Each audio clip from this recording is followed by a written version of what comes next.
त्यातच आभार मानत. कोल्हापूर जिल्हा दूध उत्पादक संघ गोकुळ याच्या वतीने आज आपण 2024-25 सालाचा अंतिम दूध दर फरक आज आपण या ठिकाणी जाहीर करतोय. मी आपल्या सर्वांना मनापासून उद्या येणाऱ्या दसऱ्याच्या मनापासून शुभेच्छा देतो आणि येणाऱ्या दिवाळीच्याही आपल्याला सर्वांना शुभेच्छा देतो. ही दिवाळी सुख समृद्धाची, आनंदाची, भरभराटीची जावो, आपल्या जीवनामध्ये ऐश्वर्य लाभो अशा पद्धतीच्या शुभेच्छा देतो. दूध उत्पादकांनाही मी मनापासून शुभेच्छा देतो. गोकुळचा जो 20 लाखाचा टप्पा आहे ते आम्ही लवकरात लवकर पार करतच आहोत, परंतु पुढचं उद्दिष्ट 25 लाखाचं आहे.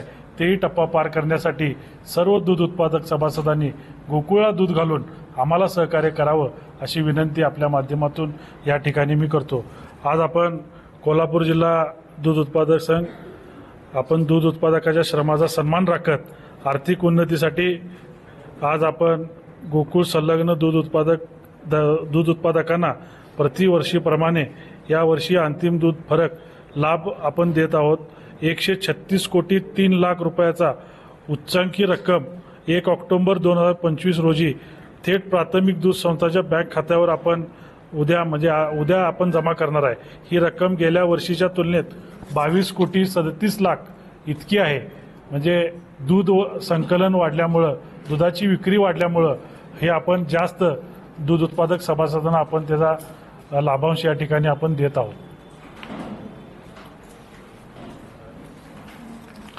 आणि अतिवृष्टी आणि पूरग्रस्त भागांनाही आपण गोकुळ दूध संघाच्या वतीनं आम्ही प्रथमतः सोलापूर जिल्ह्यामध्ये आणि धाराशिव जिल्ह्यामध्ये आपण दूध पाठवलं.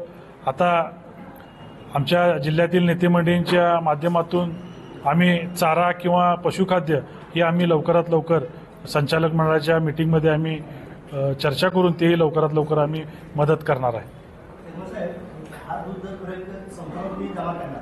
काही संस्था त्यामध्ये ऍड करतात, पण काही संस्था ह्याच्यापेक्षा कमी देतात.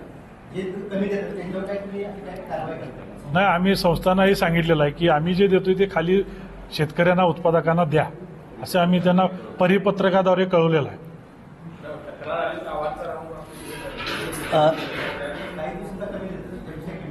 नाही, तसं आम्हाला संपर्क करावा, आम्ही त्यांना सांगू परत.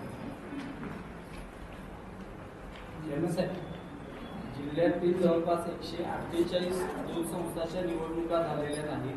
गोकुळकडे त्या संदर्भात माहिती मागवली, निवडणूक झाली का किंवा दूध संकलन किती आहे? जर त्याचं नाही, निवडणूक झाली की नाही हे आमचा अधिकार नाही. दूध संकलनाची माहिती देऊ की आम्ही, तर त्या संस्था देखील कारवाई होऊ शकते आणि मतदान. नाही, दूध संकलनाची माहिती त्यांनी मागितली, आम्ही ती देऊ त्यांना. निवडणुकीचा अधिकार आमचा नाही. सगळ्या संस्था 2023 ते 2025 या काळातील आहेत. तेच सांगितलं, दुधाची जी माहिती पाहिजे ती आम्ही देऊ. निवडणुकी घेण्याचा किंवा नाही घेण्याचा तो अधिकार आमचा नाही. काही संस्था त्या बंदच आहे. जे आमच्याकडे जी माहिती आहे ती आम्ही देऊ शासनाला. नाही, द्यायला लागलो, आम्ही देणार आहे. संस्था 2023 ते 2025 या काळातीलच आहेत. या ज्या काही 148 संस्था आहेत ते आता तुम्हाला तिथंच कळणार, निबंधक AR ऑफिसलाच कधी जाईल. अध्यक्षांच्या मुलाच्या नावाची पण संस्था हे तर माहित असं म्हणजे शक्यतो कोणपाडा असं बाकी नाही, आम्ही ती माहिती घेऊन सांगू, परंतु आम्ही दुधाची माहिती देऊ त्यांना सगळी जी असेल.